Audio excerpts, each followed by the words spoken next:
Hey there, young historians. Happy Tuesday to you. Today is November 24th, 2020. It is a Tuesday. Couple of dates for you in history. First, in 1859, Charles Darwin, the British naturalist, released his book, The Origin of Species, where he talks about the idea of survival of the fittest, and he talks about species growth.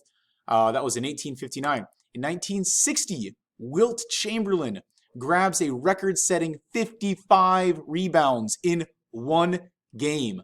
Wilt the Stilt, although he hated that nickname. Wilt the Stilt with 55 boards, a record that still stands today. In 1963, Jack Ruby shot and killed Lee Harvey Oswald. You can see the photograph of when it happened. Here is Jack Ruby. Here is Lee Harvey Oswald.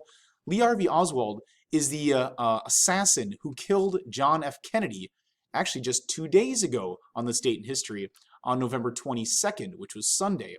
John F. Kennedy was assassinated in 1963. 2 days later, they had Lee Harvey Oswald in custody, the assassin, and then Jack Ruby came and shot and killed him. So 2 assassinations within 2 days. Happy birthday to Todd Beamer, who was born on 1968. Todd Beamer was on that Flight 93 that we talked about back on 9/11. Todd Beamer is one of the heroes that attacked the terrorists who were trying to crash his plane. He famously said, "Let's roll," before him and a group of other heroes attacked the cockpit, attacked those terrorists, and crashed that plane into that field in Shanksville, Pennsylvania back in 2001. Also, happy birthday to our 12th president, Zachary Taylor, who was born in 1784. Today would be his 236th birthday. So happy birthday to Zachary Taylor. Old Rough and Ready was his nickname. And in 1868, Scott Joplin was born, the piano player and entertainer who played this song that we heard at the beginning of this video. The Entertainer, right? All right. Today's keyword in the spirit of the day of giving thanks, Thanksgiving, today's keyword is sweet potato pie. Where is it? It's over here. Oh, I can smell it. There it is. Sweet potato is your keyword for today.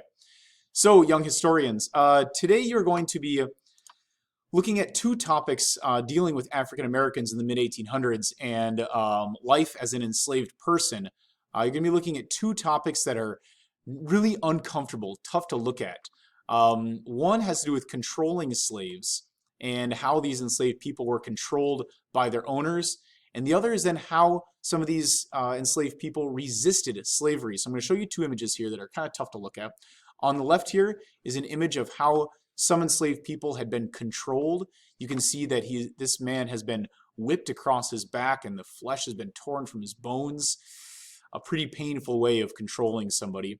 And then here you see an image of how some enslaved people might have resisted slavery. Now this was pretty rare to be aggressively resisting it, like you see here, where you see some of these enslaved people taking up arms and weapons and attacking those who had been enslaving them. But you'll also see passive resistance, which is daily resistance that could happen every single day, many times a day, and that these enslaved people could get away with. So that's the topic of the day, is controlling enslaved people and then resisting slavery. So you're going to be doing this in a pretty straightforward way again today. You're going to be reading the section. There's an audio book as well if you want to listen to it. And you're going to be answering some questions in a Google form. Okay, young historians, you've got your task. Good luck. See ya.